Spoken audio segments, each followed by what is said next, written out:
Joe. Starting the show on time today. Very nice. I'm proud of us. People blame you all the time, right? They're like, oh, it's Mike running late. Sometimes it's me. Sometimes it's both of us. Sometimes it's technical difficulties. And I heard that you are restarting everything today. Yeah, so I went upstairs, and we have here in the studio, we have the AT&T fiber internet, right? So yeah, we have a PON. Basically, you have the port that comes out of the wall, right? And then that connects to the router. So the PON has to be unplugged every now and then to reset it. So I reset that, put all new cables in the Cat 8. So now we have Cat 8 throughout the entire house now. And even down here, because it's a hardwire connection, we don't do Wi-Fi in the studio. So we'll see how everything looks and acts today, Mike. Very cool, man. Very cool.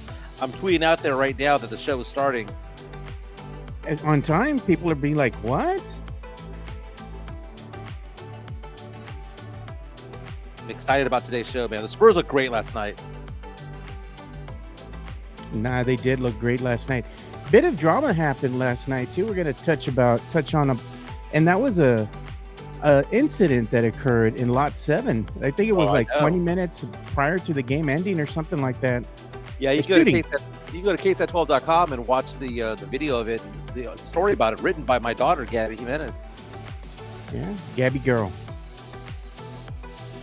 Strange, man, that would be happening at of all things, the Frost Center. But I'm surprised it doesn't happen that often, dude. Seriously. Yeah. But usually you don't hear, there's not a whole lot, going on after the game. People just trying to leave. Sometimes they're rude, but nothing to this extent. Area 210, where the dreams don't fade. From the river walk nights to the Alamo shade, we rise together through the highs and the lows. Area 210, it's the life that we chose.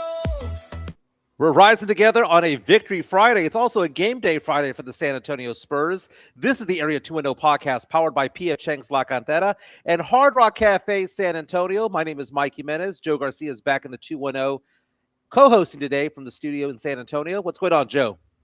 Nothing. Like I was saying, we have brand new cables throughout the house, upstairs, downstairs. We're not doing Wi-Fi. We've been doing a hardwired connection. I disconnected everything before we even started the show today. Let everything reset. So if there's anything going on there, we're going to find out. Hopefully, the YouTube stream is silky smooth today. Joe is out there pulling out all the cables, blowing on them, putting them back in, hitting the hard reset button. So hopefully no glitches today. Again, the Area 210 podcast powered by P.F. Chang's La Cantera and Hard Rock Cafe San Antonio. We're excited today because the Spurs started their 6-game homestand last night against the Detroit Pistons at the Frost Bank Center. The first time in a month the Spurs had played in San Antonio. We had 2 home games in Austin, but they had been on the road for basically the entire month of February, the better part of March, and now they're back home for some home cooking. 6 games in a row in San Antonio. Lots of big games coming up against the Celtics, against the Denver Nuggets, the Rockets, but the Spurs were able to take care of the Pistons in a great game at the Frost Bank Center. Victor Wembanyama looked like a Wemby. Okay, the chance for MVP, Wemby are no joke, man. After a game like last night, they are no joke. Dare I say he looked generational last night? What a great game for the Spurs. Great game for Wemby. You weren't rolling your eyes at the MVP chance? Not at all, Joe. And I know the Spurs kind of struggled in the third quarter there, but they went on to win 121-106. Victor Wembanyama, look how many minutes he played, Joe. 40 minutes. He was right at 40. It was like 39 and change. 40 minutes played last night. Shot 12 of 24 from the field. Knocked down 4 3-pointers. 10 of 11 from the free throw line. 16 rebounds. 3 assists. And Joe, 5 blocks, man. It's been a block party for Wemby the past couple of weeks. And that one play that solidified it in the fourth quarter where he blocked Cade Cunningham, went down the court and had the alley-oop. What an exciting play for the Spurs. What an exciting night for the Spurs fans out there, as the Spurs now basically solidified themselves as the 2 seed of the Western Conference. 45-17 record. Last night, the Houston Rockets lost an overtime game to the Golden State Warriors, which now puts Minnesota as a 3 seed in the Western Conference. Look who's coming up. Minnesota is now the 3 seed. Spurs have a 6-game advantage over 3 and 4 in the Western Conference. They're not going to catch up. Spurs are going to be either a 1 or a 2 seed going into the playoffs. More than likely the 2 seed, because 3 and 4 is so far behind. 20 games left to go in the season, Joe. We're not going to give up a 6-game lead to these guys. It's not going to happen. Not at all. But Joe, last night's game. I know we have the super chat coming on in, but last night's game, I need to get your impression about this, because I know that we've given crap to Wemby. You know, you call him Wimpy Ganas and all that stuff. Yeah, when he doesn't play good. But Wemby, the last 4 games prior to this, was coming out just scoring 10, 12 points per game. Right? Yeah. Incredible defense, but was more of a facilitator in the last 4 games. But last night, took it upon himself to make himself part of the offense. And he was dominating early in the game. De'Aaron Fox also had a big first quarter as well. What happened last night? We saw El Wembeyazo. We saw Wemby become very assertive. He was not going to be denied yesterday. He got aggressive back. He was not allowing himself to be pushed out of the way. And when Wemby's rolling like this, Joe, Spurs aren't going to lose. They're not going to lose when he's rolling like this. Video courtesy of FanDuel. I love that shot, Joe. The 12-foot turnaround. Amazing. And wasn't there one time where he took on like the whole team by himself? Put back dunk and everything. I was like, look at it, Wembeyazo. Great game all around. Hey, Joe, the Spurs shot 43% from 3 last night. What happens when the Spurs shoot 40% or better, Joe? They're unbeatable. They're 20-0. They're undefeated. They're 20-0 when they shoot 40% from the field from the 3-point line. I mean, Detroit is the best team in the Eastern Conference. And it's about matchups. You know how the Spurs don't match up well against the Knicks? If the Spurs played the Pistons in the finals, the Spurs are winning in 4. Each team has their kryptonite, right? And I think it was Charles Barkley that said it infamously. He's like, man, there's just some players in the league you just don't match up well against, and they're not all superstars. I think it was like he was saying Bo Outlaw had his number, and some other players like he just couldn't. Malik Rose, like he just didn't match up well with certain players, and that's what happens in the league. The Spurs kryptonite right now are the New York Knicks for whatever reason. But we're seeing these plays right here, Joe, courtesy of FanDuel, where you're seeing Wemby running the floor. That's what the Spurs want to do. And this whole idea that, the game slows down in the playoffs. Why? Why does it slow down? It doesn't have to. The Lakers didn't slow down back in the 80s. The Bulls didn't slow down in the 90s. The Lakers didn't slow down in the 2000s. It doesn't have to slow down. If it's an up-tempo game, the Spurs are going to win because they have the legs, they have the athleticism, and they play defense. De'Aaron Fox one time led the league in steals. Stephon Castle is a lockdown defender. Carter Bryant, I am feeling more and more comfortable and confident in him. The guy is he's just sneaky good, Joe. Do you see the hops that he had yesterday, Mike? There was one time where he almost jumped over somebody's head dunking the ball. Exactly. Oh, he did jump over his head. I was like, anytime Keldon Johnson's diving over the scores table, trying to save a ball for a play that wasn't necessarily needed, but it got the crowd energized. It got the players energized. Look at Wemby just pounding his chest. Look at this is the play that he took on the whole team by himself. Look at that. Yeah. Put back dunk. Get off me, Flea. He said, get off me, Flea. And then he went like that. And this is the best team in the Eastern Conference. This is a team that has a better record than the Spurs. But the Spurs, in the matter of 2.5 weeks, have taken care of them twice. Once in San Antonio, once in Detroit. Joe, it's weird because they're exceeding expectations so dramatically. Winners of 11 in a row in February, 13 of the last 14 games. You kind of have to have we have to move the goalposts now, Joe. Do we? Have to move the goalposts because it's one of those things where I'm looking at it, I'm thinking to myself, they can make a run in the playoffs, not because of the record's so good. It's because they're a good team, Joe. Why are they a good team? It's because they play defense. Go on my Twitter account, Joe. There's a chart called the efficiency. I have that here. The team efficiency landscape by Kirk Goldsberry. I think he's at the Ringer in the New York Times. And he's showing the last 10 games. And it's a graph where you have teams on the left, top right, bottom left, bottom right. And if you're the top right, it means you're doing great offensively and defensively. And the further up to the top right you are, the better you are considered against other teams in the NBA. Now, in the efficiency landscape, The teams that are doing the poorest, bottom left, are the Nets and Sacramento Kings, Dallas Mavericks, Indiana Pacers. Those are the lottery-bound teams. They But got on the tank top there. right, this is the last 10 games. Top right, highest top right is the San Antonio Spurs. Why are the Spurs listed up there as efficient? Because right now they have the number 2 offense and the number 1 defense in the last 10 games. Sneaky good right now, though, is the Charlotte Hornets, because the Hornets' last 10 games are considered to be one of the best teams, and also the Miami Heat, who the Spurs play on March 23rd in Miami. You will be in attendance? I'll be in attendance, 14th row. But keep a look at the Oklahoma City Thunder, Joe. They're in the top, right in the middle, which means that defensively, they're a top 3 team. But in the last 10 games, Oklahoma City is what ranked offensively? 18th. 18? I thought they were, oh, wow. 18 out of 30 teams. They're an average offensive team these days, Joe. So what, they're all right? They're all right. They're all right. They're a very good defensive team, which keeps them in games, and they win games because SGA gets to the line. What do you call them? Free throw merchant? Yeah. Right? But it's one of those things where I'm getting excited because the Spurs are playing efficient basketball, and it starts with the defense, Joe. It reminds me of 99, 03, 05, and 07, and 14 because it starts with defense. The Spurs didn't win those titles because they were so great offensively. They won titles. Why?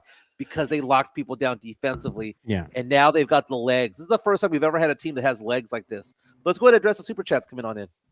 Yeah, we're going to go ahead and get to those right now. Okay. I guess my sound isn't working today for some reason. Okay, I'll do Money Talks. Here comes Money the money. Here comes the money. $1.99 super chat coming in from Tony Ornelas saying, Orale for new wires. And wire cutters, grito, please, is what he's looking for. Nah, he's being cheap, dude. You don't get the grito for $1.99.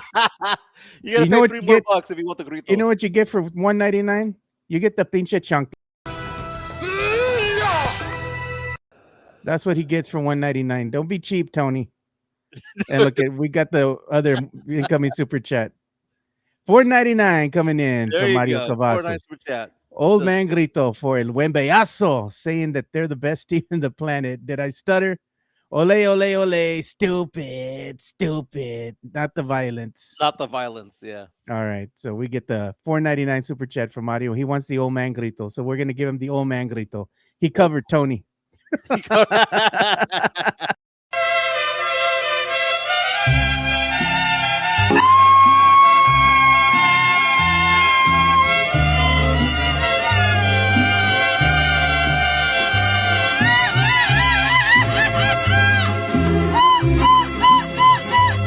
Presumir a mis amigos les conté que en el amor. Pouring one out for the Detroit Pistons. Thank you, Mario and Tony, for the support of the show and for the super chats as well. It's the start of a 6-game homestand. We talked about this yesterday. What do we consider to be a good homestand? Is it 4-2? Is it 5-1? Again, good teams coming up. Boston, Denver coming into town the next few days. But tonight, the Spurs have Kawhi Leonard. Oh, I said his name. I said number 2. Kawhi Leonard's coming into town. This is a team that's a game under 500, but has won the last 3 games in a row. So the Spurs, you know, the good thing for the Spurs playing a back-to-back game, they got to sleep in their own bed. They get to sleep in late. It's a late start. It's a nationally televised game on Peacock. So I'm happy that the Spurs won last night's game. They need to get this going, but they got excited. You saw Devin Vassell. You saw Carter Bryant, and you saw Wemby after the game say that they fed off the crowd. Julian Champagny after the game saying that the crowd energizes them, and they haven't had that home feel in quite some time. They've been winning all these games on the road or in Austin, but they haven't had that energy of the Frost Bank Center, and they got excited. And you can tell that they fed off the crowd, that they were doing the flexing. They were doing all that. Keldon jumping into the scores table. You saw Carter Bryant dive on the floor. You know he has burned knees after that, man. That looked like it hurt. Spurs played a fantastic game last night. Cade Cunningham. Steph Castle's his kryptonite. I know he went off for 26 points, but those were 26 points the Spurs were willing to give up. He didn't go off for 35. He didn't go off for 40. And Jalen Duren getting into foul trouble early and often. 4 fouls in the first half. Wemby baited him into fouls. It's one of those things where Wemby actually took it to him and was getting fouled on jump shots. Jalen Duren, the all-star, first-time all-star this year, set packing early on. Then they brought him in the third quarter, picks up his 5th foul.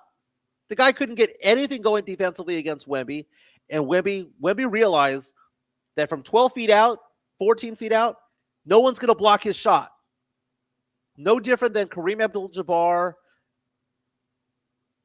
Hakeem Olajuwon, Dirk Nowitzki, all these 7-footers back in the day who were unblockable. And Wemby's starting to figure that out. Like Morpheus said, Joe, what does he say in The Matrix? He's starting to believe.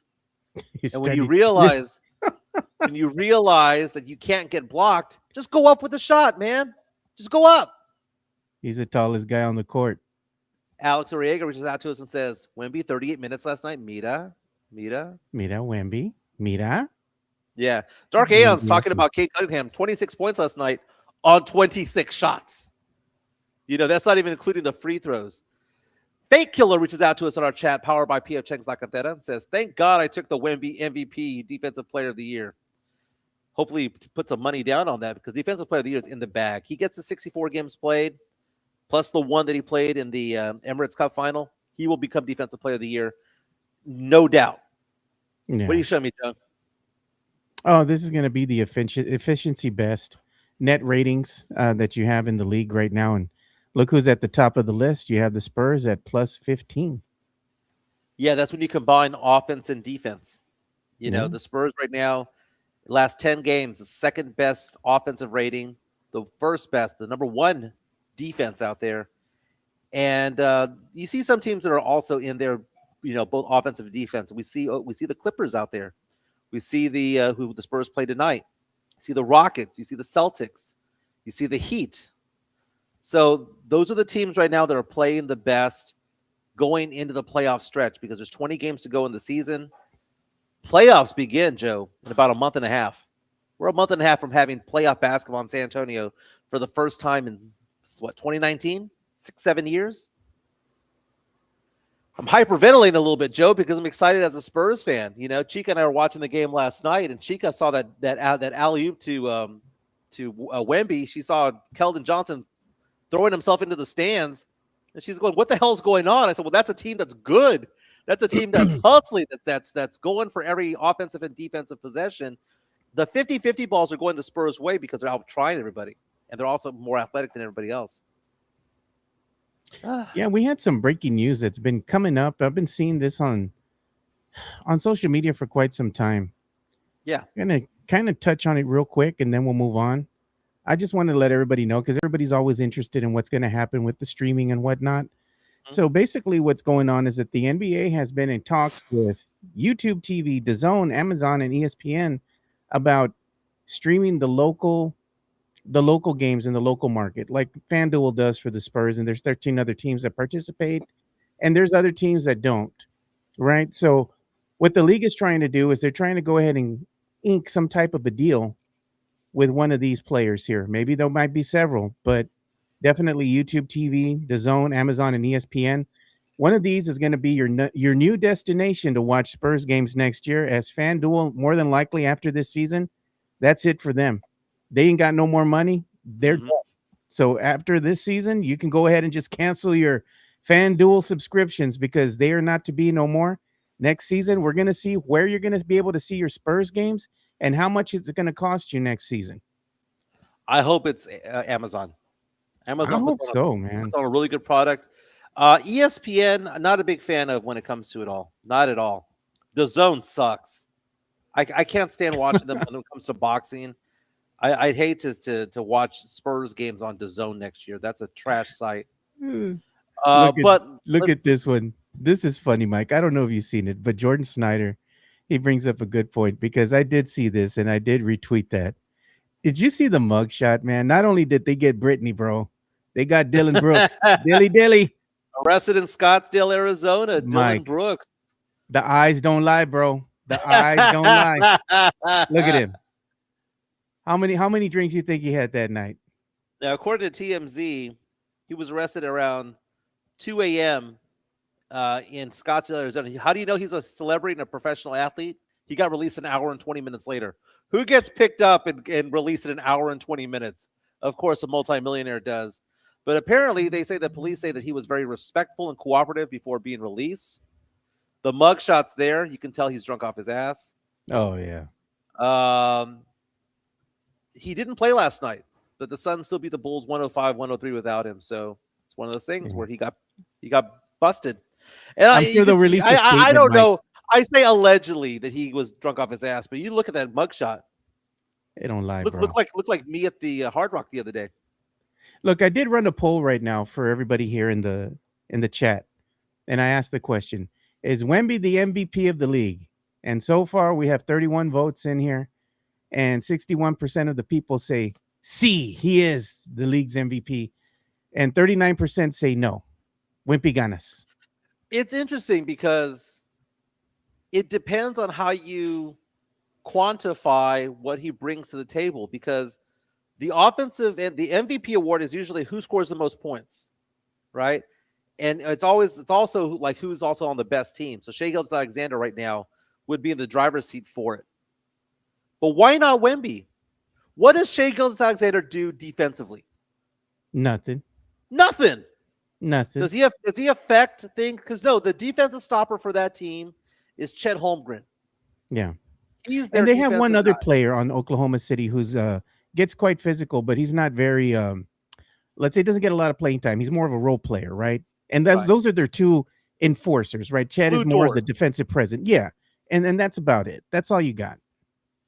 So if you look at it, I think what's going to happen, Joe, is that I think that the MVP voters are going to take a look and then realize, wait a minute, Wemby is not just a stat machine.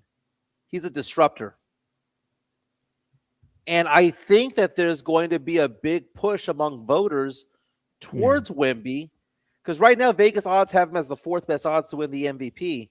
But I think that's changing, Joe. I think the sentiment around the NBA is, man, this team is good. They're ahead of schedule. And not only that, Wemby is such a force defensively that cannot be denied. And Luka Doncic doesn't do that. Cade Cunningham doesn't do that. Like the best player right now, if you were to have a draft of all the NBA and every single player was available, the number one player would be Wemby picked. Every single team would do it. They wouldn't take Shea. They wouldn't take Tatum. They wouldn't take Jaylen Brown. They wouldn't take Cade Cunningham. They would take Wemby. Wemby is, Joe, right now, the best player in the NBA. It doesn't mean that he's going to get 30 points every game. Even in his bad offensive games, he's still disrupting things defensively and wreaking havoc. And his basketball IQ is off the charts right now because he used to get in foul trouble, and he doesn't get in foul trouble anymore. He's better. He's more diligent about how he blocks shots. He's not trying to play hero ball defensively. There was a three-point shot that he blocked yesterday. Who blocks a three-point shot from 10 feet out? He was at the free throw line blocking a three-point shot. Joe, I think he's going to win MVP. Generational. I think he's going to win MVP already this year. Yeah. Strings together some games like this. That's why I had to sign. Mira, Wemby. Joe, I mean, I'm going to look up the odds right now. If he's not in the top 3 odds getters right now for MVP, we should all just gather together, pool our money together, and buy a ticket. Because he gets to 65 games played total, he's gonna win it. Why Shai Gilgeous-Alexander over Victor Wembanyama? Give me one reason why. Because he was the early favorite in November. I think it's because you know what it says, right? You've said this before. Records matter, right? Your record matters. How good your team is. Right now, they're number 1. And everybody looks at Shai and they're like, well, he's such a great offensive player. And look at how good he is. But does he necessarily make that team better? Because he's going to get his points, right? But how does he change the dynamic of the game? He doesn't. He doesn't. He just puts up his points, and you're going to get a certain number of points or production out of him. I'm not taking anything away from him. He's a very good player in his own right. Yes, I agree with that. But he can't change the game like Wemby. Hmm. Inside the paint, you know, what Webby can do with his passing ability and getting his teammates involved. That's the key, I think, that separates an MVP candidate. Not only how well they do out there on the court, but how can they get their team involved and make them better? And I think you have to look at that and say, Wemby could be your front runner right now to win MVP. Wouldn't it be something, Mike, if he not only wins MVP but Defensive Player of the Year? Yeah. I mean, that's stuff that Michael Jordan did back in the day. Yeah. By the way, I'm looking at the odds right now. According to FanDuel, 20-1 odds. We can go right now, Joe. Bet $1,000 that Wemby's going to win the MVP. Win 20K. It might be 20K. a good bet. Might be a good bet. He has on DraftKings 18-1 odds right now. So right now the odds-on favorite to win is Shai Gilgeous-Alexander. Second place right now is Nikola Jokic. Third is Cade Cunningham. Fourth is Wemby. But then again, against Cade Cunningham, Wemby's undefeated. Against Shai Gilgeous-Alexander, 4-1 on the season.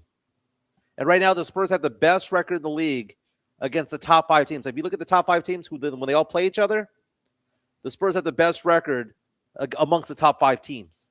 They're not just beating up the teams that are bad and beating up on Sacramento and beating up on Indiana. They're beating the good teams. I know that we can't beat the Knicks for some reason, but the Pistons, the Thunder, the Rockets, the Spurs are having good fortune against, man. It's fantastic.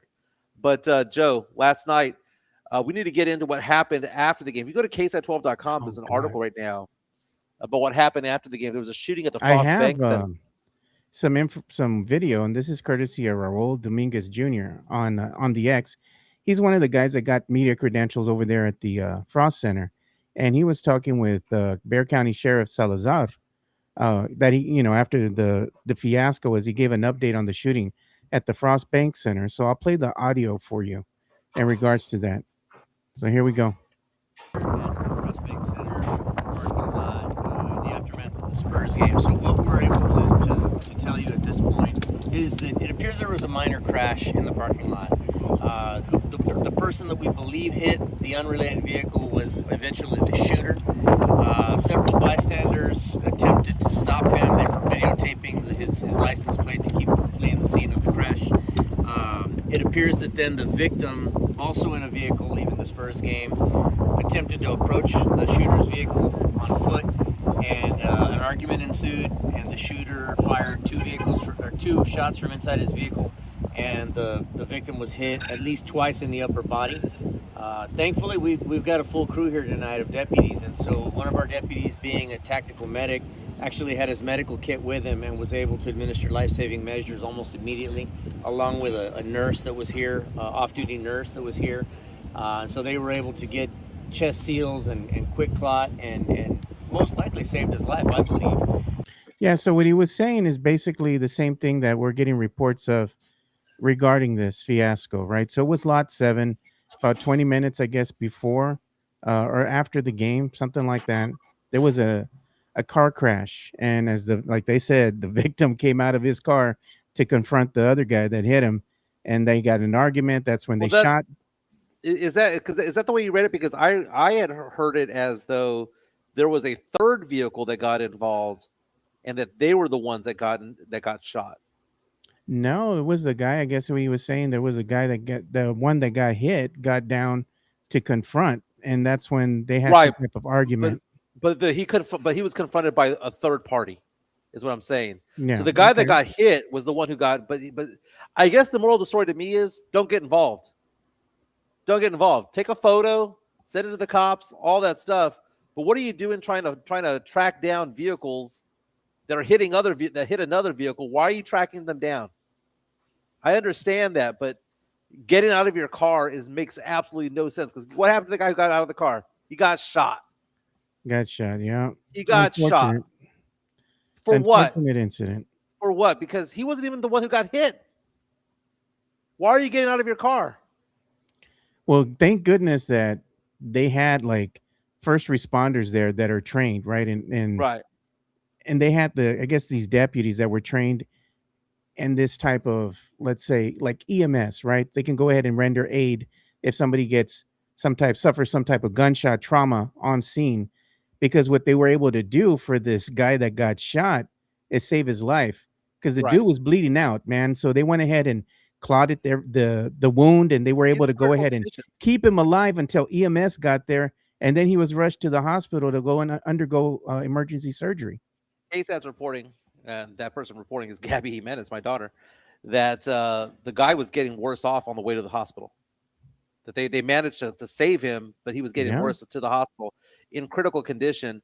And according to the article here, it says that there was a third vehicle involved. That guy got out of the car. He was the one who got shot. If you go to KSAT12.com, Joe, there's a photo of the person who's was arrested for it. Yeah, Oh my I'm gonna pull God, it his right last now. name's Jimenez. His No last name's mames. Jimenez. 48-year-old Isaac Anthony Jimenez. Actually, he's There 47 it years old. is. Is this He's by the Gabby person girl? that used to be in the gunman. Scroll up, let's see. Byline says, written by, there it is right there, top left. There, Where's his Gabby local? Jimenez. Gabby Jimenez wrote that story. One in critical condition, the suspect ID'd. Again, the shooting happened in Lot 7 of the Frost Bank Center. That's where the peasants park anyway. Yeah, man. Let's be honest. Dude. Like, if I took Chica to Lot 7 of the Frost Bank Center, she would have divorced me on the spot. That's like 2 miles away from the Bro, arena. She ain't Like, walking in high heels. She ain't walking in heels No, from Lot absolutely 7. not. And I wouldn't let her walk in heels over there too. I'd be getting mad at you myself. Mike, what you doing? Joe I'm says like- that he would get mad at you. He'd get mad at me, babe, if I made you walk. Like, what are you doing? Thank you. By the way, I will say this right now. Chica's going out. She has a day off. She's looking spectacular right now. Damn, girl. You're gonna go masota.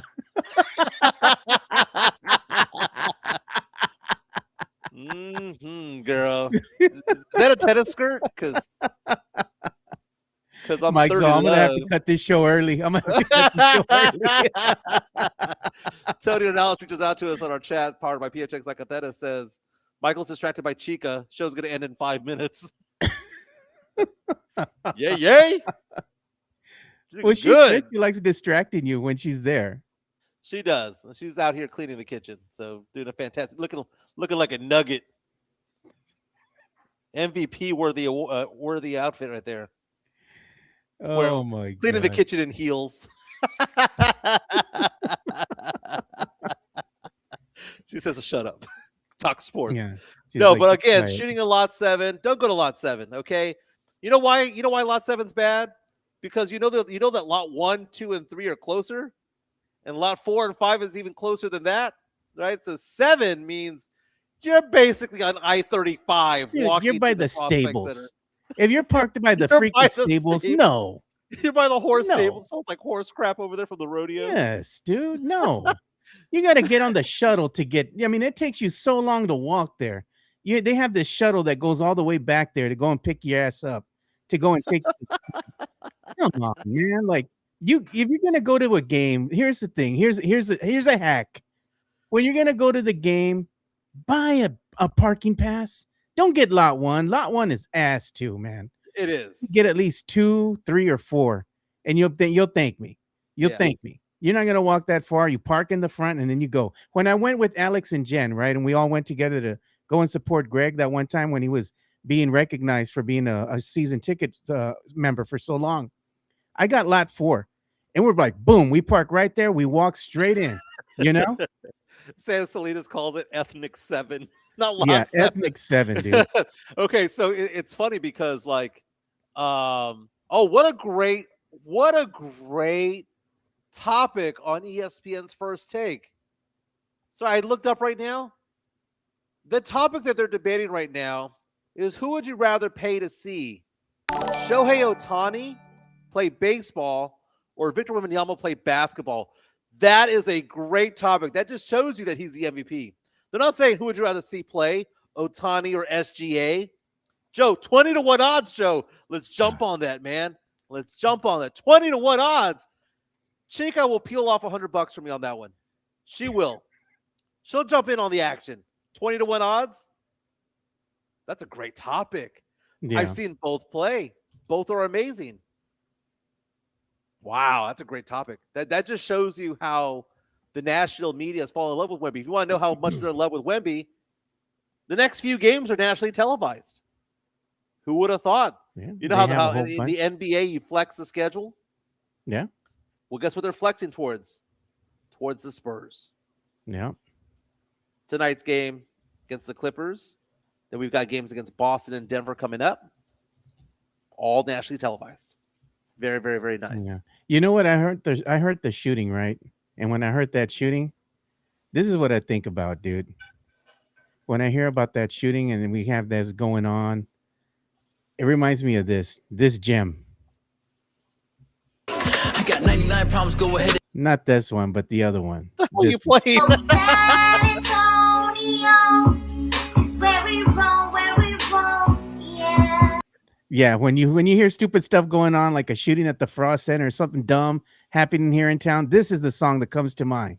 Yeah. San Yeah. So I saw that at the Spurs game last night. They were playing that song, San Antonio is where we roll, where we Where roll. we roll. And then the DJ mixed it up to Limp Bizkit's rolling, rolling, rolling, rolling. It was great, man. I was like, that's a great mix. They actually hired somebody that is probably young to DJ over there because we're not listening to. Are y'all ready for this? No, no, no, no, no. Oh, your favorite song, Mike? You roll your eyes. The Twilight Zone. Remember those songs from the 90s that they played for 30 years? Mike's all rolling his eyes. I'll give you $20 to stop playing that song. That's what you're gonna tell the DJ. A couple of years Stop ago, you it. knew things were changing when they had Panic at the Disco's "Victorious." The "Tonight We Are Victorious" song. That was pretty funny. But I want to jump on this topic here because they're still talking about who would you rather pay to see, Victor Wembanyama or Shohei Ohtani. Let's put that out into sports general, Joe. Yeah, who we want Sports to in see? general, right? We've seen Wemby play several times because we're Spurs fans and you and I personally go to like 5 games a year, right? Yeah, I've seen Ohtani play. He hit that home run. Chica and I, our first date ever was a Dodgers versus Astros game, and the Ohtani thunderous hit a crack home of the run. bat. Ohtani hit a home run that was so violent that Chica and I both got startled by it all because of the crack of the bat. The thunder. Yeah, that was. I mean, it was incredible, right? But who else would you rather go see? Is there anybody in the NFL that you'd want to pay to see? Like you go to an NFL game, and if you say Dak Prescott, I'm going to turn the computer off right now. Who in the NFL would you pay to see? Is it Patrick Mahomes? No. Is it Josh Allen? Do you want to go see Christian McCaffrey run? Do you want to see a wideout like Amon-Ra St. Brown or, Justin Jefferson, CeeDee Lamb, maybe? There's nobody in the NFL that I look at and I think to myself, I got to see that guy play. Back in the day, Barry Sanders was that guy. Back in the day, it was Michael, Troy, and Emmett, right? Collectively, you'd want to see them play. Montana and Rice.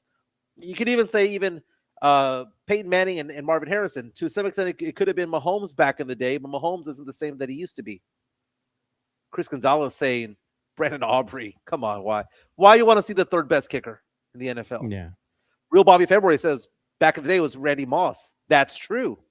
Does the NFL have that one that you got to pay to see? Because I don't think there's a player right now in the NFL. I mean, unless you're going to say Mahomes, but Mahomes in playoffs and Mahomes in the regular season, two different guys.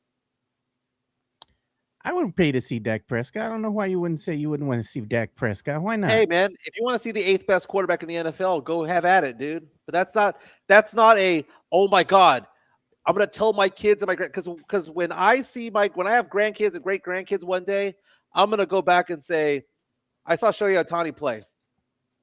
I saw I am blessed enough to have seen Shohei Ohtani hit a home run in my life, and I've seen Barry Bonds hit a home run in my life. I'll be able to say that I saw those legends play. I've seen Magic Johnson, Michael Jordan play basketball. I've seen David Robinson and Dirk Nowitzki and Shaq and Kobe and Wemby and Duncan and Tim, Tony, and Manu. All of that. But there's nobody in the NFL right now that I need to bucket list see. In the NBA, though, we're asking the question, who's the MVP? If ESPN's asking this question, Shohei Ohtani or Victor Wembanyama, and you're telling me that right now the odds of Wemby winning the MVP are 20-1, shut the front door. At some point, those odds are going to get closer and closer and closer to, you know what? Maybe it's because they're thinking that he might not get to 65 games. You need 65 games to qualify. Who knows? 20 games left. He needs to play 16 of the next 20. You know who nobody's gonna go see right now? Pay to go see. The Aints. Nobody wants to go see no Saints play right now, bro. They suck. They suck. Yeah, they're horrible, man. They suck. The Cowboys suck. The Saints suck. People are gonna go play to go. They're gonna pay to go see the Cowboys play, no matter what, man. They ain't playing. They ain't gonna pay to see the Aints. Suckers. Suckers, all of y'all. Okay, so but in the NBA, who do you pay to see? Because like Nikola Jokic is great, but I'm not like dazzled by Nikola Jokic. I would say Very probably mundane. What's that? He's very mundane. You know, it's not exciting. He'll get his points, he'll get his blocks and his assists and rebounds, but he's not an exciting player to play. It's kind of like watching Tim Duncan from back in the day, right? He wasn't very exciting to watch, but he was getting it done, right? He was the big fundamental. And if you're a fan of that team, and of course you're going to like that player, but everybody else in the outside looking in, they're going to be like, I'm not really getting up for the Joker. Right. You know what I mean? Yeah. Exactly. Boo-hoo, by the way, that's a new name to us. Thank you so much. Coming out and saying Wemby scoring isn't MVP level, but the MVP shouldn't just be about offense. Well, it shouldn't be just about offense when you have a defensive player like Wemby out there, because he alters everything. And it's like playing 5-on-6. The Spurs basically have two players out there, an extra player out there because of Wemby's length and his ability to shut down certain parts of the field. Yeah. Of the court. The last time we saw this, Joe, was Deion Sanders when he played for the Cowboys and for the Niners. Revis Island, when he played for the Jets, they take away a part of the field, and it's part of the court in this sense. That's amazing. But basketball-wise, I got to see, it's funny whenever you go to a baseball game or a football game or a basketball game that doesn't have your team in there. I had a business trip because I work with Lincoln Financial Group. They send us all the time to North Carolina at least once a year, and they send us to Philadelphia at least once a year. Yeah. And my business partner Joel and I went to go see the Sixers play because we were there. And I was like, hey, man, the Sixers are playing tonight. The arena is 2 miles away. Let's just go to the game. They played the Milwaukee Bucks. And I got to see Giannis play and cheer for Giannis because I didn't have to cheer for the Spurs that night. The Spurs weren't playing. Weren't there, right? And watching Giannis play 2 or 3 years ago when he was in his prime, that was money well spent. I got the lower level seats to watch Giannis play Joel Embiid, and Embiid was healthy. That was a great basketball game. It went down to the wire. Milwaukee won that game. But it was so great to watch Giannis. Giannis, you want to spend money to watch. He's different. But what a great topic. And if you're going to have that topic out there, how is he not the MVP? 20-1 odds? And those odds aren't budging. DraftKings now has it at 18-1 odds. I'm just saying, Joe, he gets to 65 games played. Might actually happen. It might. You know what? I did see play last night, Mike. I was watching the Nuggets and I was watching the Lakers game. And that one got a little interesting, right? Because for the most part, the Nuggets were just dominating the Lakers for most of the game. And then the Lakers just started coming back behind the hot shooting of Luka Doncic, right? And you think, man, they're going to have a chance to win. They're going to be able to maybe upset the Denver Nuggets, but it wasn't meant to be. Denver did enough, and they got the hometown calls at the end. But I'm looking at these teams, and I'm thinking to myself, neither one of these teams currently, as they're constructed, because the Denver Nuggets aren't healthy, right? They're not at full strength because they're still missing Aaron Gordon. And then I look at the Lakers, and then I look at the Spurs, and I'm like, neither one of these teams are beating the Spurs, man. They don't have enough firepower to beat the Spurs. If Wemby is healthy, I mean, that's the thing, Joe, was that just get out of these games, knocking on wood, just get out of these games healthy. Because that was the debate before the season started. You can't draft Dylan Harper because we already have De'Aaron Fox. Yeah. And for the Spurs to look at it and go, that's an embarrassment of riches. That's not a problem. What a pro? That's a first world problem to have. Are you saying that we have too much talent at guard? To understand this, Joe, name another team in the NBA that has a better guard rotation than De'Aaron Fox, Stephon Castle, Devin Vassell, and Dylan Harper. I'll wait. Yeah, no, they don't know, because the Spurs, they do have the best guard trio right in the NBA. But the problem with the Spurs, though, is that I can see them having some problems with teams that have length and size, especially if they can stop the Spurs from running right in the open court, kind of stop what they like to do and make them, a team that struggles in the half court set situation, kind of like what the Knicks are able to do, because the Knicks just seem to be that team that the Spurs just don't match up well with. But if you have size and you have big men that can shoot, kind of space the floor, it gives them a little bit of a problem, because the Spurs can't match the size. But what the Spurs do very well is that guard play, because if you cut the head off of one of the Hydras, the other two are still there. You have Fox, you have Kurt, you have Harper, right? And you have Castle. It's like, man, that's a formidable trio. And then not only that, but you also have Vassell. So when Vassell is contributing and he's hot, the team's almost unbeatable. Because not only that, but you also have Wemby. So it's like, you got to pick your poison. Like, which player are you going to go ahead and try to guard or take out of the game? And then maybe somebody else will go off. So these are good problems to have if you're a San Antonio Spurs fan. Yeah, for the defense, for the opposing team, it's like whack-a-mole. You hit the Dylan Harper mole, Julius Champagnie pops up and starts knocking down threes. You hit Champagnie, and then all of a sudden Keldon Johnson's going off. And then you hit Keldon Johnson, and then Cornette's going off. You hit Cornette, and then Fox is going off. You hit Fox, and then Castle's going off. That's just the weird thing about the Spurs, is that they're whack-a-mole. You hit one, it's okay. We got one behind them. Champagnie last night knocking down threes. Spurs 40% from three-pointers last night. Again, they're undefeated when they shoot. 40% or better from three. And why no other national media, local media has come up with that, Joe? We brought up this stat 2 or 3 weeks ago, and no one brings it up. I don't know why. That's one hell of a stat. It's one hell of a stat. Great times, man. By the way, Carter Bryant. I was wrong.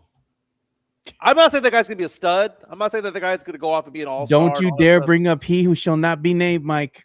No, what I am saying, though, is he's number 10 with an IQ. He's number 10 with a shot.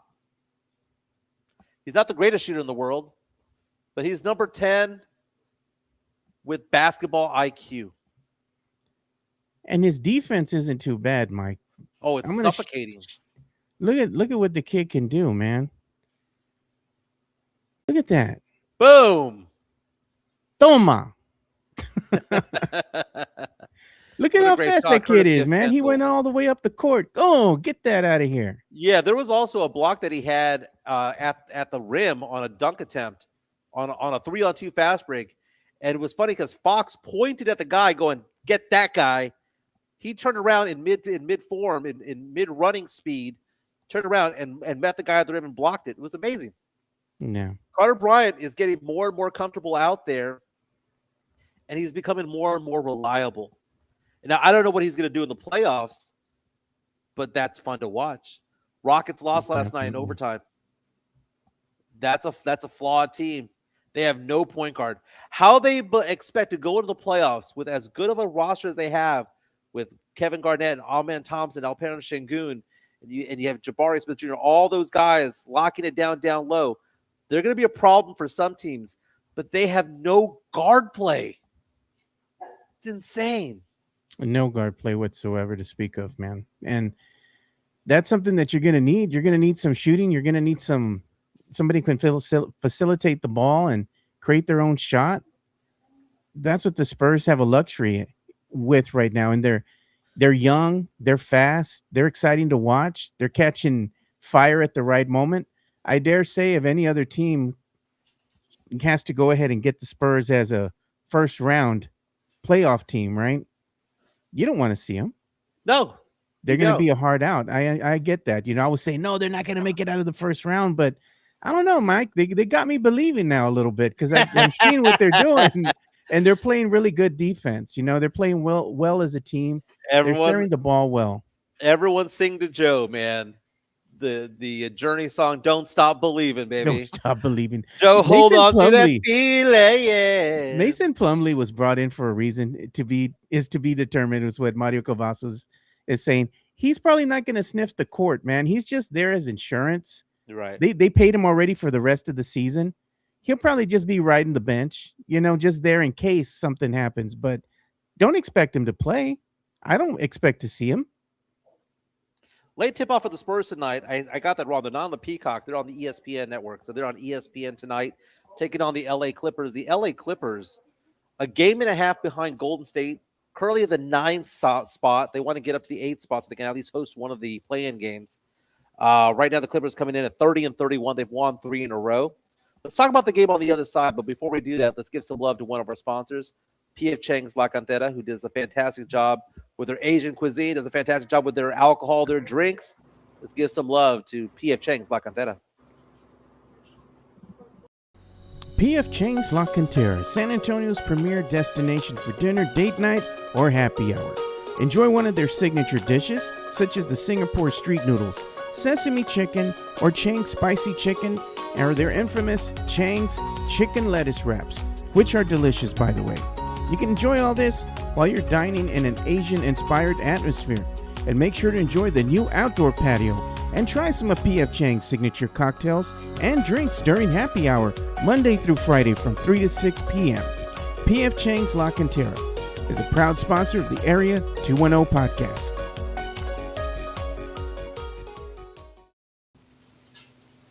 So thank you to P.F. Chang's La Cantera. If you go out there, make sure you tell Sean Quintero the Area 210 sent you. And we always say, the lettuce wraps are delicious, by the way. Very nice. No, man, they have their cocktail collection, $8.99 for a limited time. It's all day over at P.F. Chang's La Cantera. Jade Margarita. They got that mule. They've got various types of martinis, that Long Island iced tea. Go check it out. Fantastic drinks. Again, you can also just pull up to there. They have those parking spots there right in the front. You don't have to go meander your way through the parking lot over by the Nordstroms. Right up at the front, you can pull up, take it to go. They have that outdoor patio area, which is very, very nice. The weather's beautiful. Fantastic. P.F. Chang's La Cantera. Fantastic job. Sean, thank you so much for your love and support on this show, man. Big time. And if you go to P.F. Chang's, don't go out there and park with the poors out there. Just pull up and go and get paid the $12 for the valet parking. You'll think yourself. Yeah, you don't want to be out there walking by the Nordstrom's way out in no man's land just to walk that. No, I ain't doing that no more. We don't do that. That's the equivalent of parking in lot 7 at the Spurs games. Yeah, man, don't do You might that, get shot. You know what I'm saying? So that reminded me of when you said that Chica would not want to walk from lot 7. She would kill me, by the way. Oh, dude, she'd be like, She would Mike, what kill are you? me. What are you me? Yeah, exactly. But that reminded me of when Spernandez and I went to the game in Dallas at the American Airlines Center, American Airlines Arena, where we went and we parking at the arena. There was $50. Jeez. And Mexican Junior on our chat was saying, hey, you could park over here. It's about half a mile away, but it's $10. So he looked at me and Spernandez goes, I'm not a chick. I can walk. So we walked about 3/4 of a mile from that little parking lot all the way to the arena, and I say $40. It was. And How we many got blocks we got is that? Steps. It was maybe a 12-minute walk. Oh, that's not bad, dude. Maybe a 12-minute walk. It wasn't that far. It really wasn't. But we for got our a woman, 10,000 steps in. For a woman who were wearing makeup, it would be melting it off her face, and high heels. and stuff. No, We're over there in our on clouds. Walking our way up to the game. Man. Very nice. Sean is reminding us that UTSA plays New Mexico State today in baseball. UTSA, fantastic season so far on the diamond. We're going to have to go check out a game. I know that we've been talking about SAFC, but I'll be honest with you. I'd rather watch UTSA baseball. You want to go see UTSA baseball? I like it. Going. Nothing wrong with SAFC, but if you say, Michael, give me a choice between the two, I mean, I did graduate from UTSA, so why not? Yeah, why not? I wouldn't mind going to see a baseball game at at UTSA. I mean, most of my money was going there until my daughter finally graduated for Yeah. what 4+ years. UTSA So is nationally ranked right now. They're playing this game. This is going to be in Las Cruces, New Mexico tonight at Presley SQ Field. UTSA 11-1 overall in the season. They have yet to play a conference game. They're 4-0. They've won 4 in a row. So they started off winning 7 in a row, lost a game. They've won 4 since, including a game against Baylor. And then they have some games going on. Let's see when the next time that they're home. They've beaten some big league teams, man. They beat Ohio State 6-5. They beat Coastal Carolina, which is a really good program, 16-10. They beat Baylor 11-6. They beat A&M-CC 7-5 in their last game. They've got 3 games back-to-back days against New Mexico State, and then Texas Tech. So, want to go Lubbock, Joe? Meet you in Lubbock. Watch some UTSA football, baseball rather. how long is that drive? I think it's like what 5 hours. I've never been to Lubbock. I've been to Abilene. Like, okay, I've been all over the state, all over the country, but in Texas, I've been to Laredo, Corpus, Eagle Pass, Brownsville, McAllen, South Padre Island, Corpus, Houston. I've been to everywhere. I've never been to Lubbock, and I've never been to Midland or San Angelo for one reason or the other. And Chica's from Midland. Yeah. No, I remember Texas Tech, right? So I went and took my son there a couple summers ago because they had like this program where your kid's going to graduate, right? And my son was already he was a junior. He was going to graduate that next season or that next year. And he's an artist, right? So they had this art program for the summer over there at Texas Tech. So I went and dropped him off there, right? Because the kids, they spend like a week in the dorms and, kind of seeing if the college life is for them or not. Plus they work on some projects. So I went and did that for him and then went and picked him up and I got to see all the animation stuff he was working on, all the other projects he worked on. Great experience. Got to walk around the university, Texas Tech and all that. It was great, man. My son loves it. He's actually thinking about going over to Texas Tech because he still has his his what do you call it, scholarship waiting for him. So yeah, he might be going back there. So Congratulations to him, man. That's badass. Fake Killer with the super chat coming in. Here comes the money. Money talks. Here comes the money. Saying Brownsville mentioned. Even has the accent on the I and mentioned. You know what's funny? RGV's on the come up, man. No lie, man. Going from far San Juan to McAllen to Edinburgh to Donna, all those areas over there. It's nice. I mean, more than Marbach nice.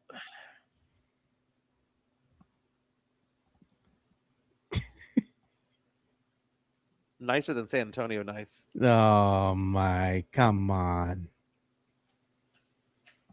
And you're always crapping on RGV. Well, because RGV to me is always what it was in my head growing up. Because the RGV was basura for many, many, many, many years.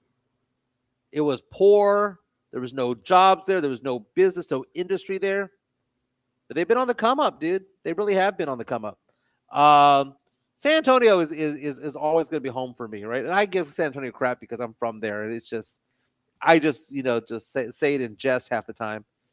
But San Antonio, that's why I'm looking at things like the potential for Project Marvel. I know that the arena is going to be funded, but if there's anything else going to be going on around there, that's what San Antonio needs to kind of grow and expand. And you need to build from the inside out.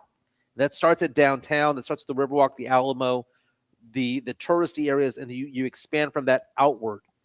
And San Antonio, I told Chica, if we go over there and we move back over there, it can't be inside 1604. There's just nothing there, man. There's nothing there to kind of like attract me to want to spend time there.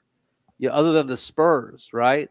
So we're looking at areas like outside of there, Bulverde. We're looking at Bandera. We're looking at places like that because we kind of want to get some land. We're done with the city. My daughter though loves the whole downtown area.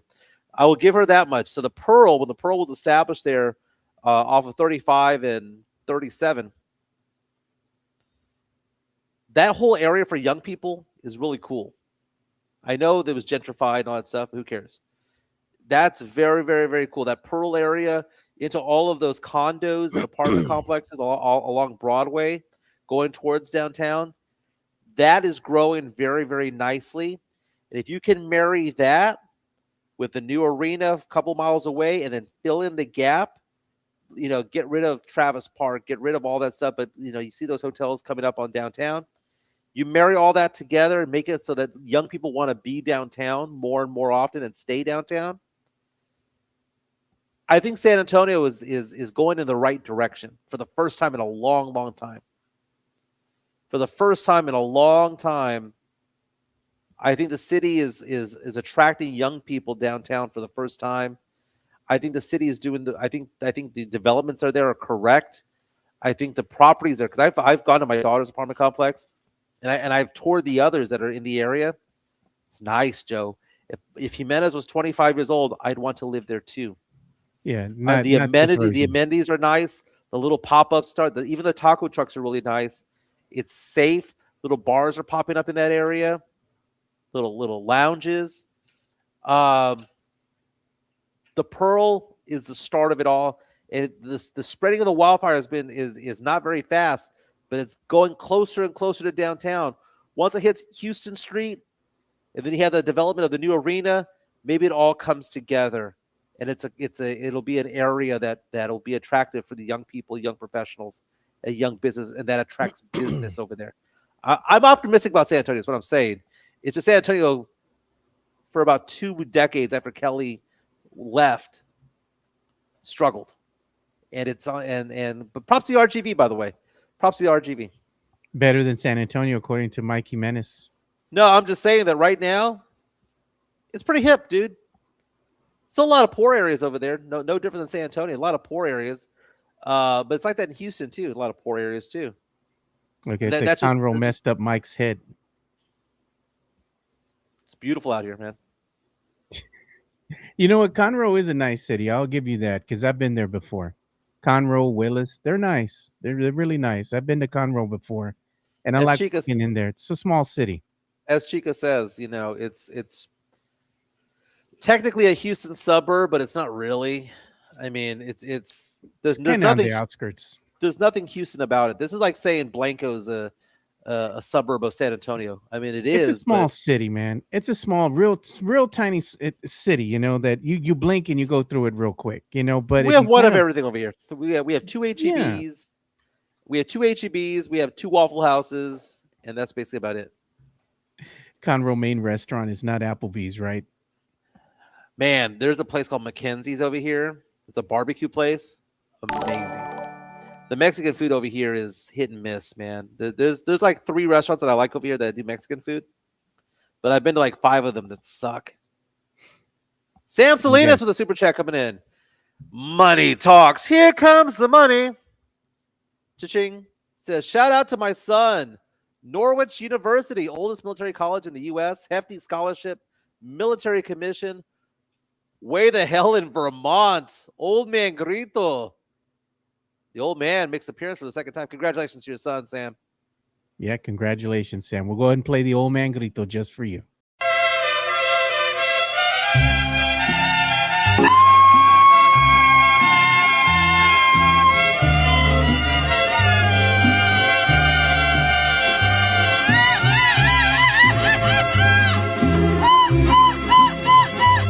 Presumir a mis amigos les conté que en el amor.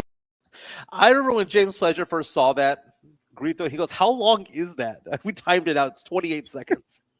It is what it is, man. That's what the people pay for.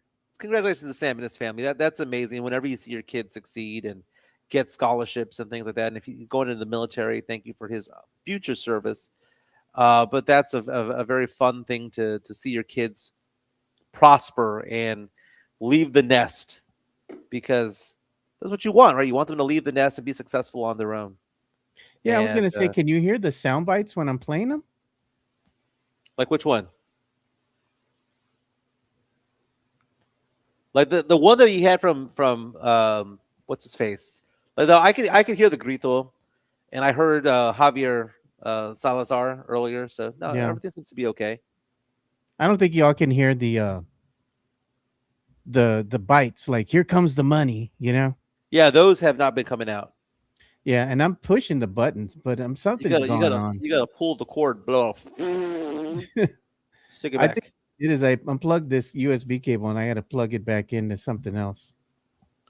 Joe, look at my doggy. Look at my doggy. What does he want to? What does she want to do? Play. She's dying to play fetch. She's throwing the ball at me. She's putting it on my lap. Like mother trucker, you know we go play catch around this time. After every show, I go play catch with her. So she knows that She this wants is you. this is the time. This is the time. That's- But Joe, Spurs take on the Clippers tonight. 8:30 tip-off, so it's a late start on ESPN. Number 2 is coming to town, Kawhi Leonard. Trap game. Spurs I don't know if it'd be a- Spurs played a lot of minutes last night. I will say this, Joe. I am more worried about this game tonight than I was about last night's game against the Pistons. Pistons obviously the better team compared to the Clippers, but because the Clippers coming off of some rest, they didn't play last night. They traveled, but they didn't play last night. Wemby played about 40 minutes. So I'm a little bit worried about this game. I think the Spurs are going to win, but I think it's going to be tougher than what we think. 6-game homestand, Joe. You need to win this game for it to be like, okay, we have a chance of 4-2, 5-1 at least. I'm not going to say trap game is actually going to happen, but if you see the Spurs down by 8 to 10 points early and having to claw their way back, would not be surprised. Yeah. But is Kawhi once a Spur, always a Spur? No. Does that apply to Kawhi? No? No, man. Not after the whole aspire crap and all that stuff. No, not at all.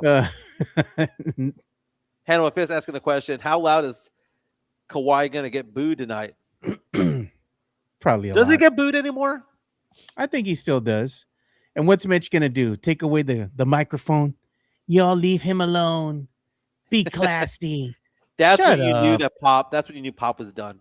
He lost it, bro. I was like, When I pay Pop- money to come see this game, and you're going to tell me what to do. When Pop turned into the old man, the old grandpa from The Simpsons, shouting at the cloud, you knew that he was done. You knew that it was over, and that he had jumped the shark when it came to being a coach. I think it's gonna be a tough game tonight. Kawhi Leonard, though, I mean, just like Steph Curry when they play against the Spurs, has the capability of going off. You saw what he did in the All-Star game a few weeks ago. Yeah. There's some days where he's just unstoppable, and you just kind of tip your hat and go, "Well, I mean, we can't stop that." But who guards Kawhi Leonard tonight? I don't know, man. Who are you going to put on him? Do you put Castle? Wow, put I didn't even think Harper? about that. You put Carter Bryant on him? What do you do? That's a tough question, Joe. Give him different looks? I mean, like, who are you going to put on him? Carter Bryant, for a while, he got that 6'6" in length, and he has the arm length. I suppose Castle, but Kawhi. The problem with Kawhi is that his arms and hands are so long and big that you might match up to them 6'6" size, height wise, but you're not going to catch his length. Yeah. Tony Niles is saying Carter Bryant for his height. I tend to agree. Wow. I'm going to put a name out there that might sound a little bit weird. But I'm saying this because of size. Julian Champagny. It's not a great matchup, but I don't think Castle can keep up with Kawhi. Kawhi's too long. I think Carter Bryant is too green. That'd be an interesting question. That's what I'm going to watch all night tonight. Who's stopping Kawhi? I think we had a $5 incoming super chat from Jason Garcia. We never got to. Jason said, "I bet if he had a tennis racket, the situation would have been de-escalated." And Oh, he's you're talking about the referring to guy? the debacle, yeah, that was over there. Yeah, so there's a guy who got shot trying to be a hero at the Frostbank Center, allegedly. So again, there was an accident within the parking lot of Lot 7, which is where the peasants hang out, and they were trying to stop a vehicle from leaving that caused the accident, and a third vehicle got involved, and the guy in the third vehicle got out and is trying to confront the person who caused the original accident, according to police, and he got shot and might be in critical condition right now at the hospital. The gentleman who was arrested, a 47-year-old named Jimenez, who's probably my cousin. I wouldn't doubt it. I have 76 first cousins. He might be one of them. Was arrested and taken away by the Bexar County Sheriff's Office.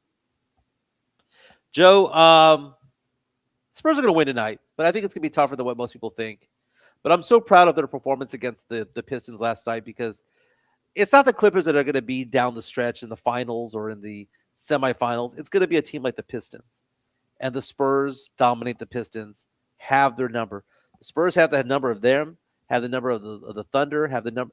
And think about the amount of confidence that you gain from winning these games. The confidence it's a big boost. Toe to toe. And Joe, here's the thing. One last thing. There's two things I want to talk about last night's game. One was, did you notice that after halftime, after one play, Cade Cunningham knocked down a three, 17 seconds into the half, Mitch Johnson called the timeout, told him to quit that crap. Yep. Mitch Johnson, like the entire team was looking around like, why is a whistle being blown? And did you notice that yesterday, the officials were interesting, because I think his name is Tony Brothers, the old man.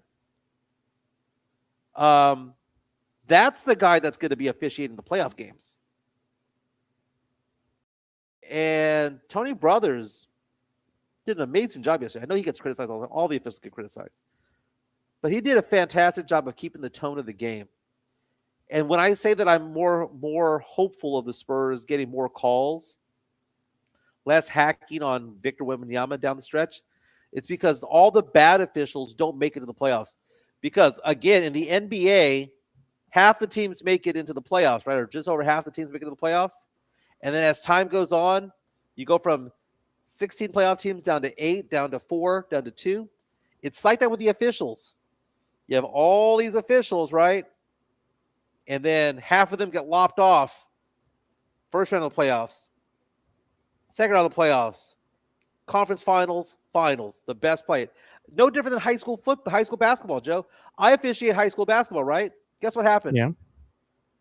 I do varsity games. Guess what happened during the playoff season? Did they ask me to be a playoff official? Yes. Did they ask me to be a playoff official the first 10 years I was there? No. Even though I was doing varsity, they did not ask me to do the playoffs. But then the last season I officiated, they asked me, do you want to do officials? Do you want to do playoff games? And I said, yes. If they were willing to give me a first round game, they were willing to give me a second round game. But do you think they were going to give me a third round game? The hell no. Not good enough for a third round game. I'm better than most of the officials who do varsity, at least half of them. But I'm not in the top 25 percentile. I know my role. And it's like that in basketball in the NBA. There are X number of officials. Half of them, the bad ones, get lopped off. And only the good ones are there. Joe, that's what I'm saying. Tony Brothers was officiating last night's game. He was the head official last night. Did you notice what he was doing? What was he was doing? Correcting the calls of other officials, especially that girl in the ponytail. Not say that I don't mind female officials. There a lot of them are very, very good, especially in the NBA. Yeah. But he was correcting her repeatedly last night.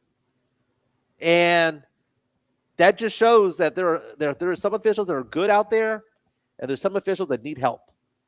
And the ones that need help aren't going to be making calls in the playoffs, because just like half the teams in the NBA, their season will be over in mid-April too. And this is true. But, you want your best officials calling the game, especially in the playoffs, man, because the games matter so much, And you don't want something stupid to be called by some inexperienced official. Because you have officials sometimes making calls and they're not even anywhere near the play. They just think, "Oh, this appeared to be what I saw." But then you have other officials that were closer and they kind of meet and they're like, "Yeah, it was a foul. No, it wasn't a foul. This is the angle you saw, but from what we saw, something totally different." They kind of have to congregate together and discuss what type of foul was it, that kind of stuff. Thank God nowadays they have that instant replay they can go to, if they need to go ahead and get something checked from the booth. Because back in the day, Mike, it was just whatever that sideline official said, that was the call, That was it. and be damned if it was a good one or a bad one. That was going to be the call, and either your team made it through or you lost because you had to play two games. You had to play one against the opposing team and one against the officials. And they were caught. Remember, there were several officials that were caught shaving points, calling games in favor of what? The gambling. It was all because of the gambling. And this was before it was a thing in the NBA. Remember the fiasco back when, Mike, where they had those officials that they went ahead and arrested because they Tim were Donaghy.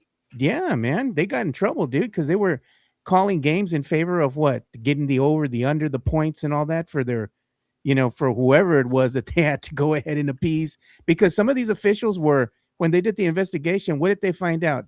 That they owed some money. They were in some gambling debt. So they said, you either call this game or you know what? You ain't going to have enough fingers. You could be missing some digits. The we hate to think that that's actually a thing, right? But there are some shady people that are around. Tim Donaghy was basically saying that he wasn't trying to fix the game; he was trying to fix the spread, which basically meant that if the Spurs were favored to win by 7.5, like look at last night's game. Yeah. Last night's game. Think about being a gambler of last night's game. Lindy Waters was holding the ball with 50 seconds to go and was looking like he was going to make a move and was going to pass the ball so that somebody could shoot the ball. And the ball got deflected out of bounds. When the Spurs inbounded the ball, what did Lindy Waters do? He held the ball. And it was a 24-second violation. Pistons got the ball. What did they do? They held the ball and the game was over. The spread was 226 or 228 last night when it came to the over-under. Yeah, they missed it by half a point. They missed it by half a point. Tonight's 7.5. Go ahead and put it up here for everybody to see. That way they can take a look and see what DraftKings is saying right now about the San Antonio Spurs. So show up to tonight's game. But last night's over-under was decided by half a point. Yeah.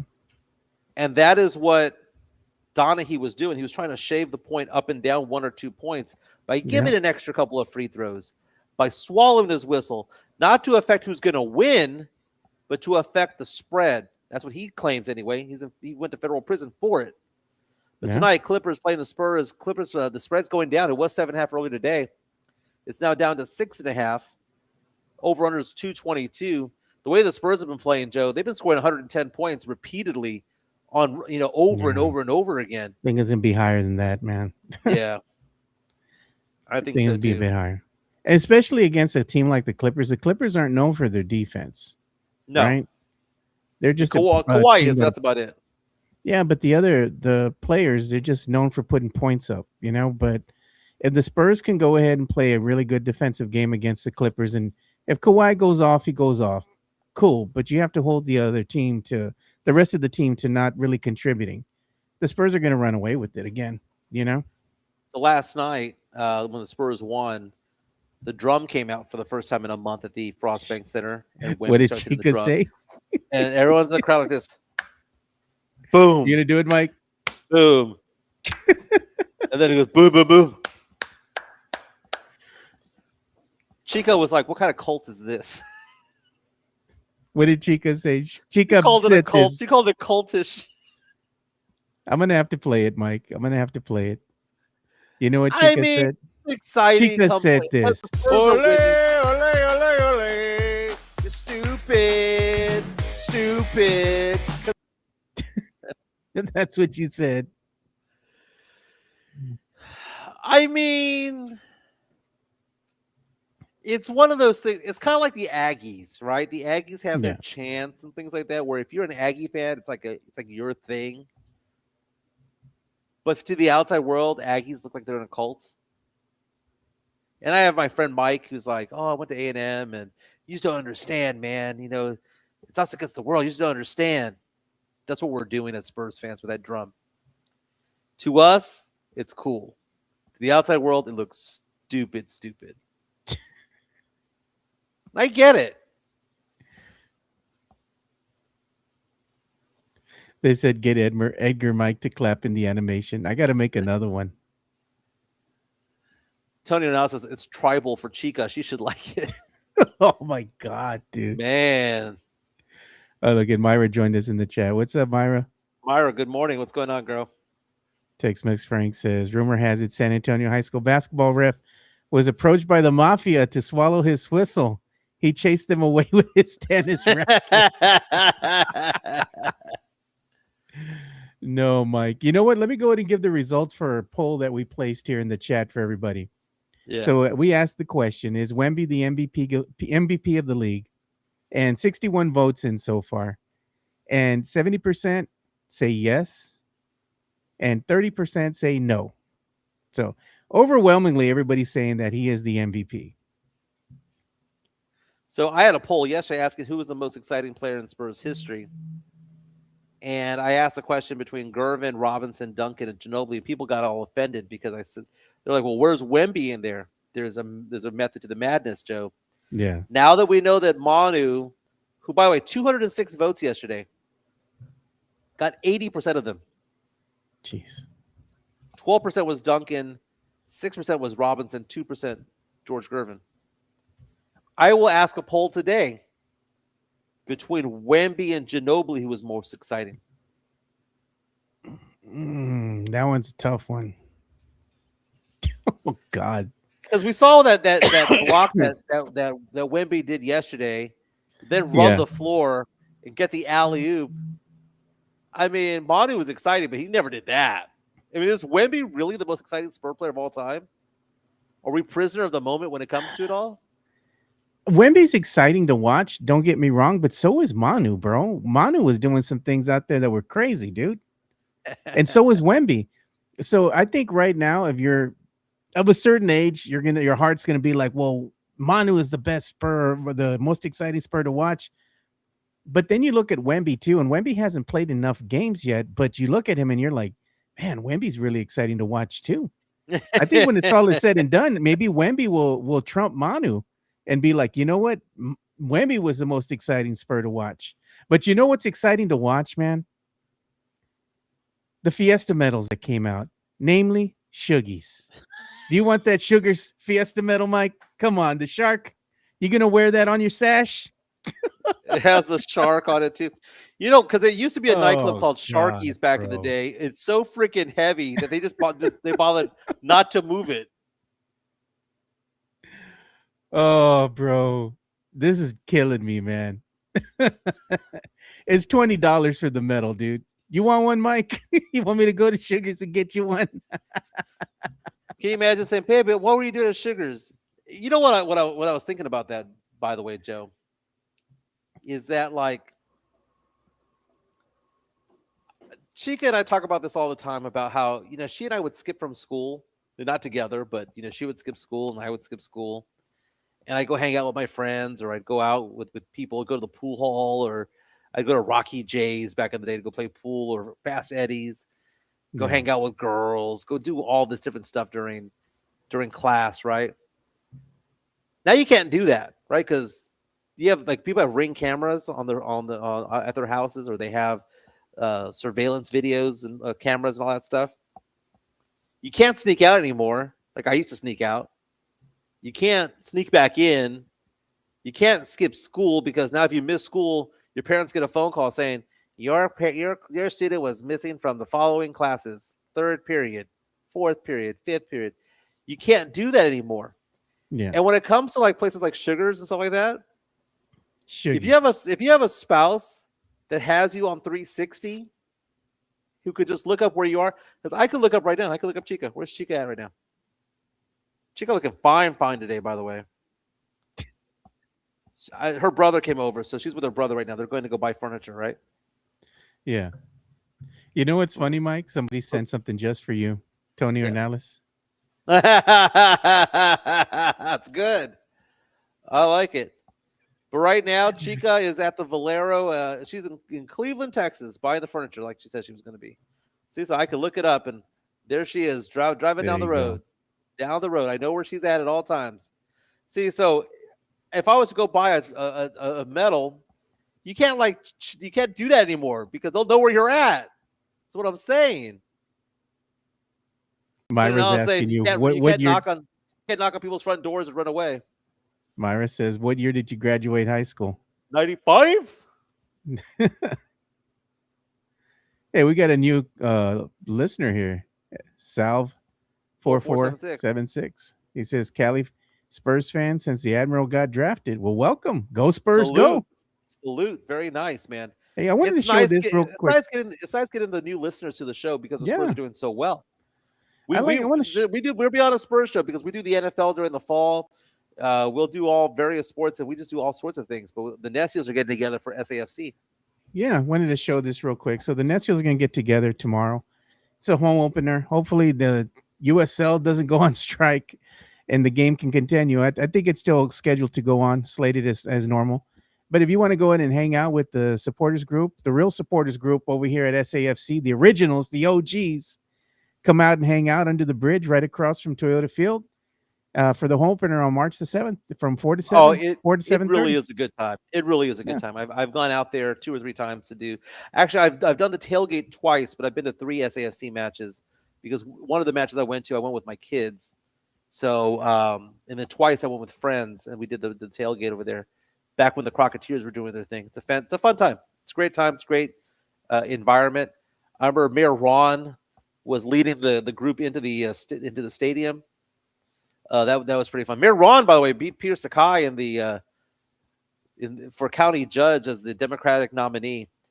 I told Michael Carlos this. Michael Carlos wrote an article from the San Antonio Courier when he says that Sakai shouldn't lose his job because he's actually really good at what he does, and that the incumbent never loses the situation. I told him, I said, hey, you want to make a bet? Mayor Ron's going to win that because Mayor Ron's the most popular politician in Bexar County. Yeah.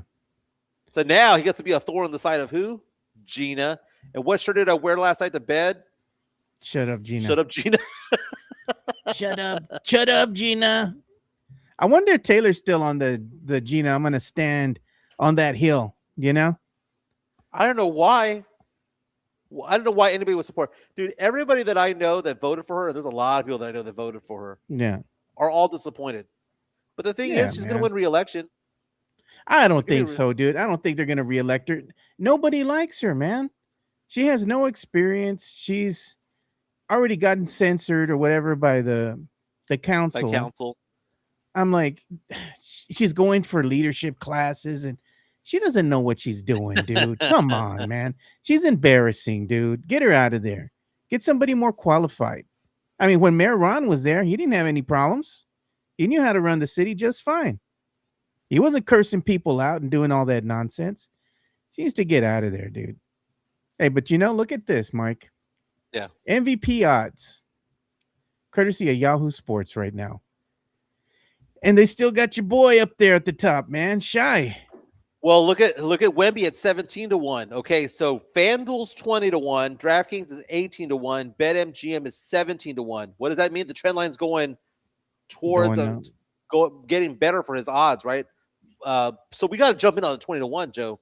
I got $100 burning a hole in my pocket. Just take my money. Greg asked the question of shirt to bed. Yes, I can't sleep shirtless, dude. I just don't like it.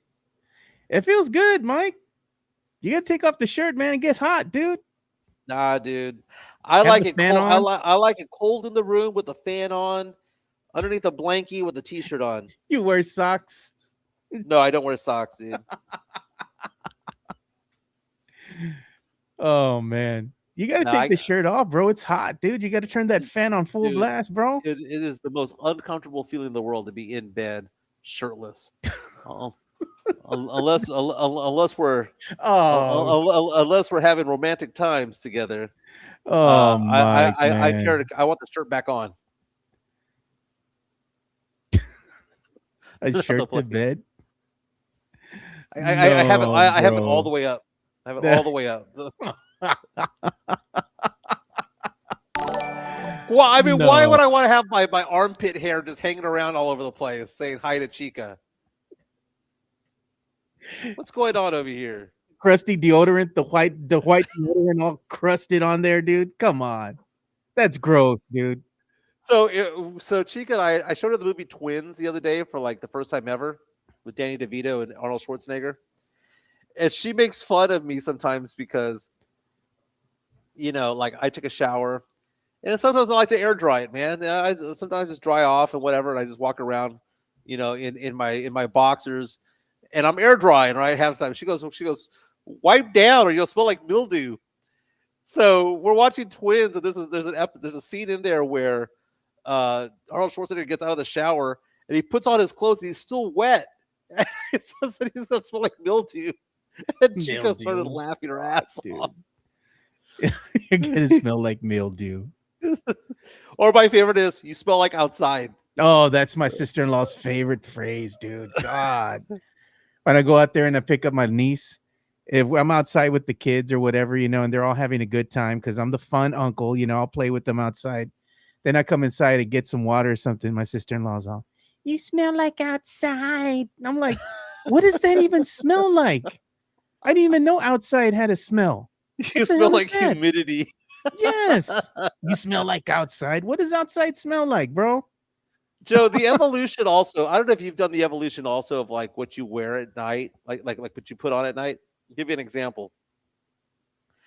I used to be like speed stick, whatever degree deodorant, all that stuff. And now I've become more refined post Chica with Chica. Now I'm getting the Bath and Body Works bourbon deodorant, right? And I've gone from having like Jergens and whatever for there you go, that's it. This That's one.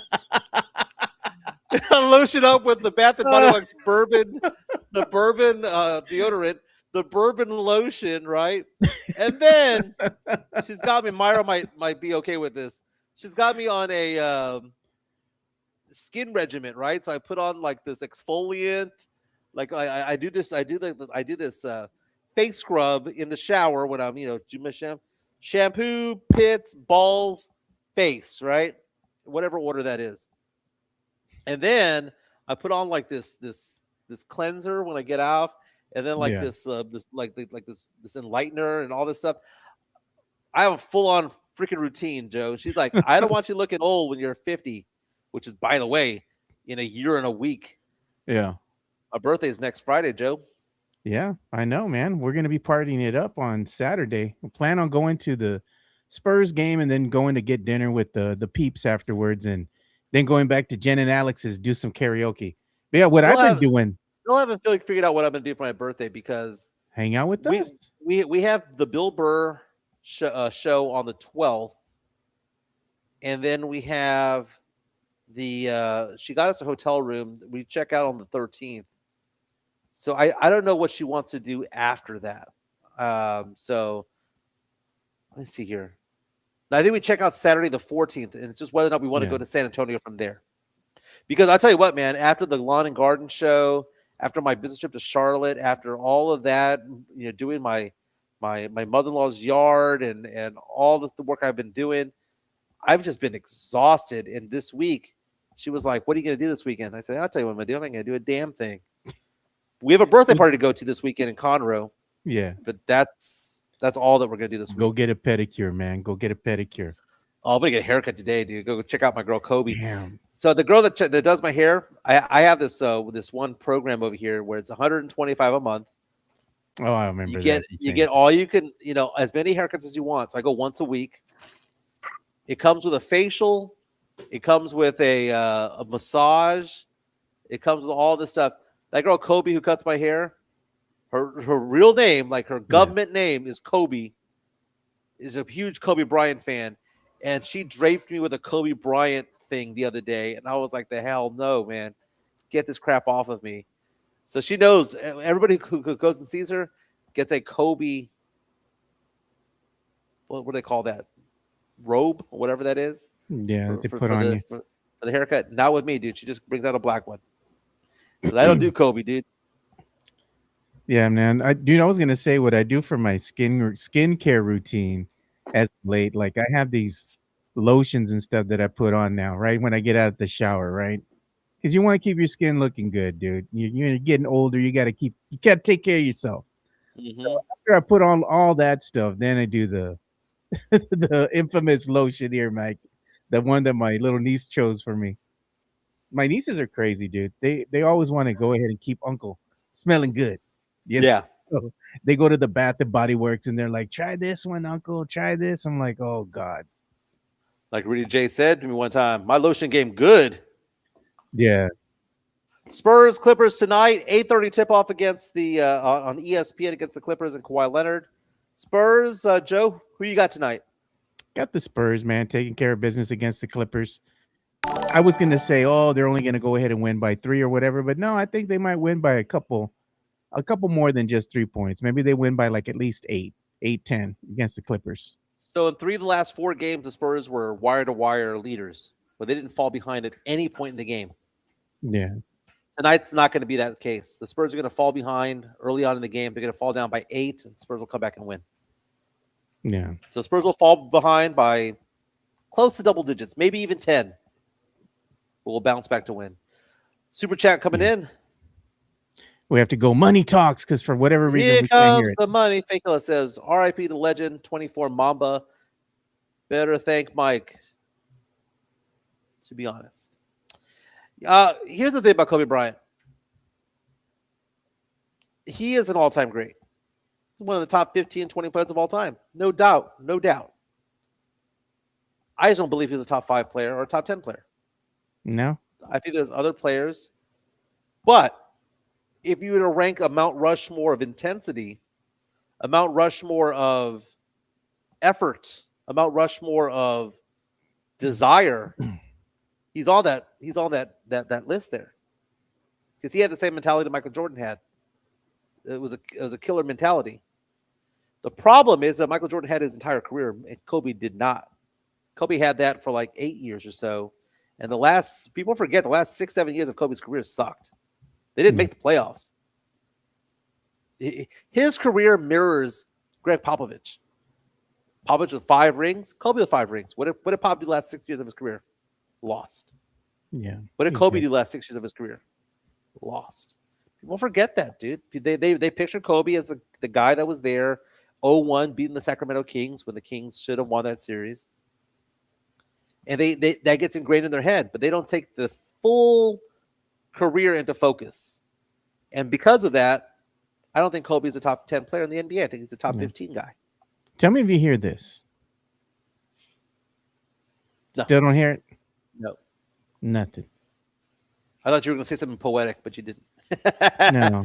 Hey, Joe, usually, Samson just wants us to say it's Friday and I'm broke. My check better not be show. Better not be show. God. Greg Hasenwella says, Kobe got died and it's Friday and I don't give a damn.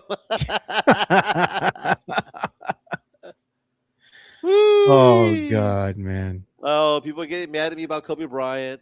Hey, don't man, say it, Mike. Don't say it, Mike. Hey, but we got to go ahead and bring the show to an end, too, because I got to get back to work, man. Work's been hitting me up again right here. You got a new boss. You got a new boss. I got a new boss yesterday.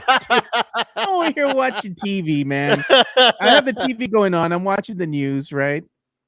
And then all of a sudden I see that Trump goes ahead and fires Kristi Noem. I'm like, well, there goes our boss. We got a new one. But then he appoints her to another position. So he's like, you did a crappy job with DHS, but we're going to put you somewhere else. She gets a consolation prize on the way out. I think it's funny because it's like all these positions that no one knows what the hell they do. It's like special envoy to the whatever. Like, what the hell's that? Like, it didn't exist. You got me, dude. It's just a government job is what it is. Joe, enjoy yourself today. Spurs tonight. Spurs, game 2 of a 6-game homestand. Got a big game on Sunday night as well. Ooh, Joe. Will the Spurs be throwing 3-0 in the homestand by the time we get back on Monday? We will find out. Everyone have a fantastic day. Did we give love to Hard Rock Cafe yet? Hard Rock? No, we did not, dude. We need to. And let's give I me think we some love froze. too. No. Yeah, we'll give you some love. My number is 210-508-0369. 210-508-0369. I've been doing finance for 20 years. I've got some financial plans that I'm working on today. So very, very nice. Signed up already 4 clients for the Lawn and Garden Show. That's very cool. My number is 210-508-0369 if you have questions about investments or insurances or things like that. But let's give some love to Hard Rock Cafe San Antonio. Having some trouble with this thing, Mike. Hold on. Well,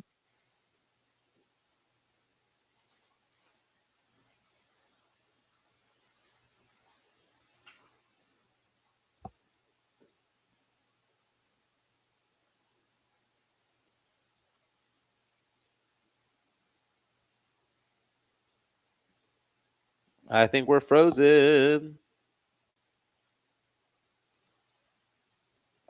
Everyone have a fantastic day if y'all can't hear. Or if I'm still on, we'll be back on Monday. Peace.